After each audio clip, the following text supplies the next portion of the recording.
All right, welcome to this explainer. You know, every developer eventually reaches for a key value store. You've got Redis for caching, DynamoDB for sessions, etcd for configs. You know the drill. But today, we're going to explore something kind of counterintuitive. We're going to look at the blueprint for building a massively scalable, horizontally distributed key value store using absolutely nothing but a relational database. Okay, let's dive into this.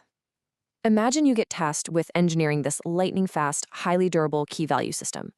It has to handle billions of operations. The catch? Your only tool is MySQL.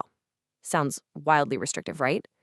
But treating SQL as a foundational distributed primitive, and not just a final, out-of-the-box product, is honestly one of the most underrated design skills out there.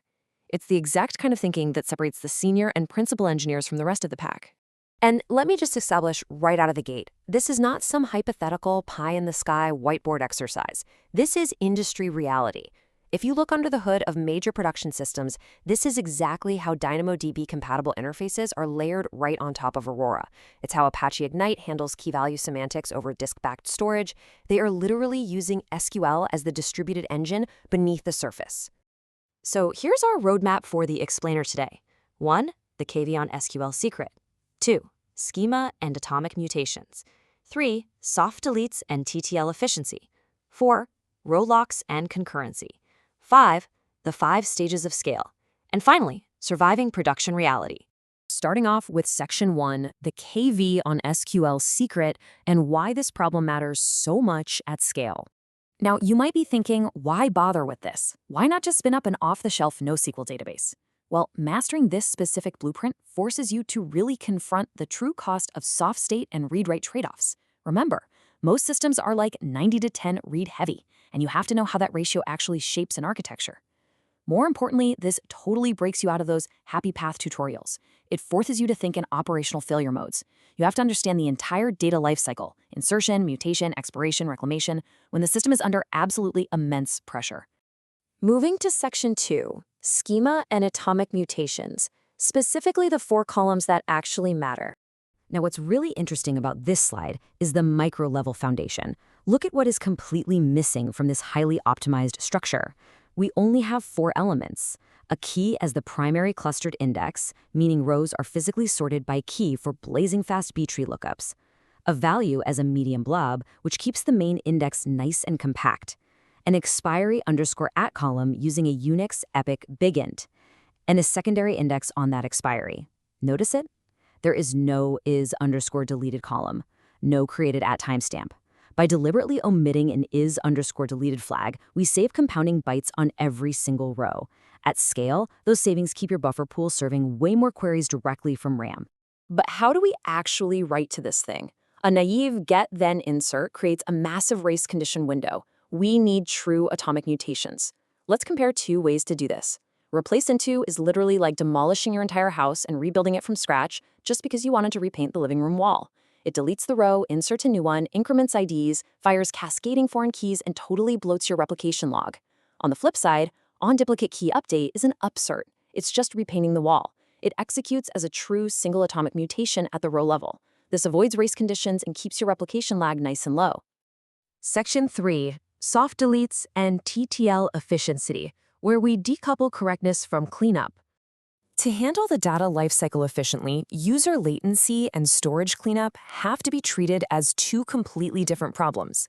A hard delete on every user request might sound clean, but it triggers bin log events, B-tree rebalancing, and fights with read I/O. So instead, we use a soft delete.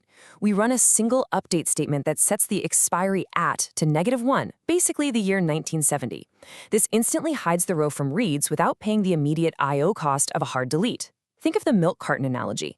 A normal entry has a future date, an expired one has a past date, and a deleted one has 1970. Your read query is just your fridge tossing out expired milk. It literally doesn't care why the date is in the past. So the crucial point is that we implement lazy expiration. Every single GET request includes the filter where expiry underscore at is greater than now. Because of this, expired rows are functionally invisible at read time. This guarantees absolute correctness. The user gets a cache miss the exact millisecond the data expires, even if the physical bytes are still sitting on the disk waiting for cleanup. Of course, we do eventually have to clean up those bytes. We use an active garbage collection job in the background for this. And when we do, this rule is absolutely non-negotiable. Limit 1,000. Why? Because if you just fire off a massive delete statement, it might match millions of rows at once.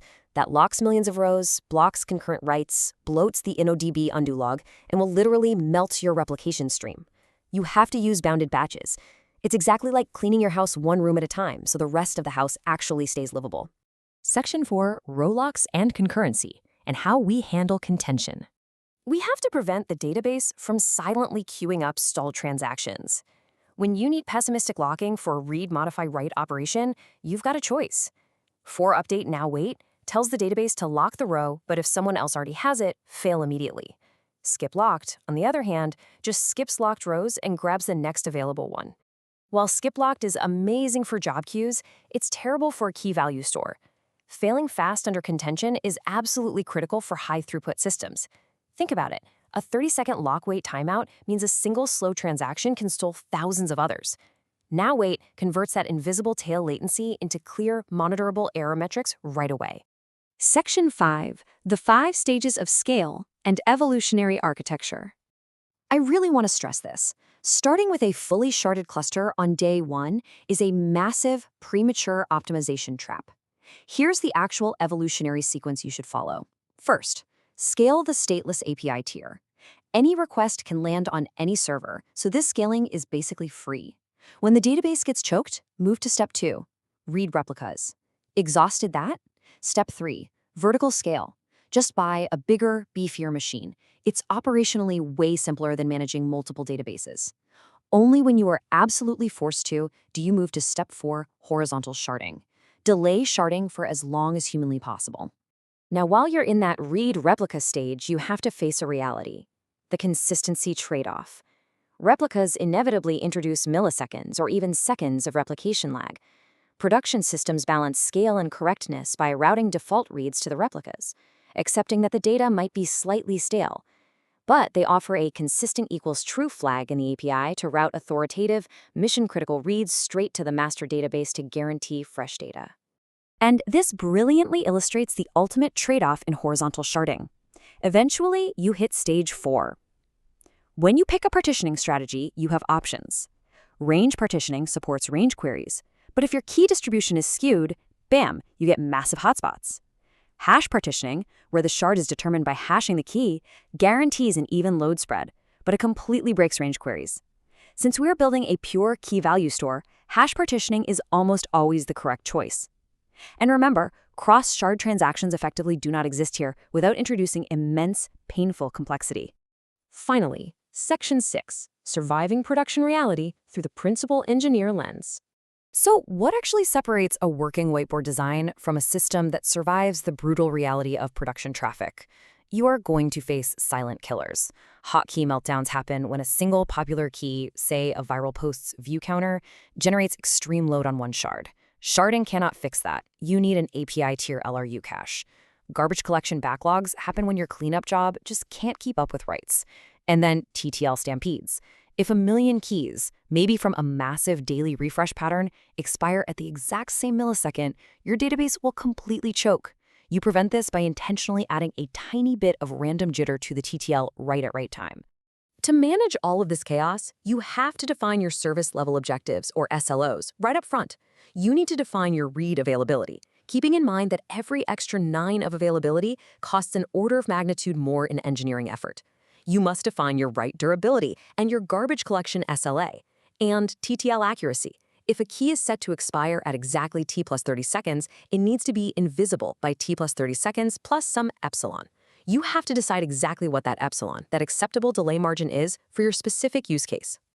We've covered the optimized schema, atomic UPS certs, the soft delete trick, lock contention, and the evolutionary path to horizontal sharding. So I want to leave you with this provocative question. If you had to scale your backend to 1 billion rows tomorrow, what is the very first architectural trade-off you would make? How are you going to apply this key value blueprint to your own systems? Thanks for joining me on this explainer, and keep exploring these incredible architectural patterns.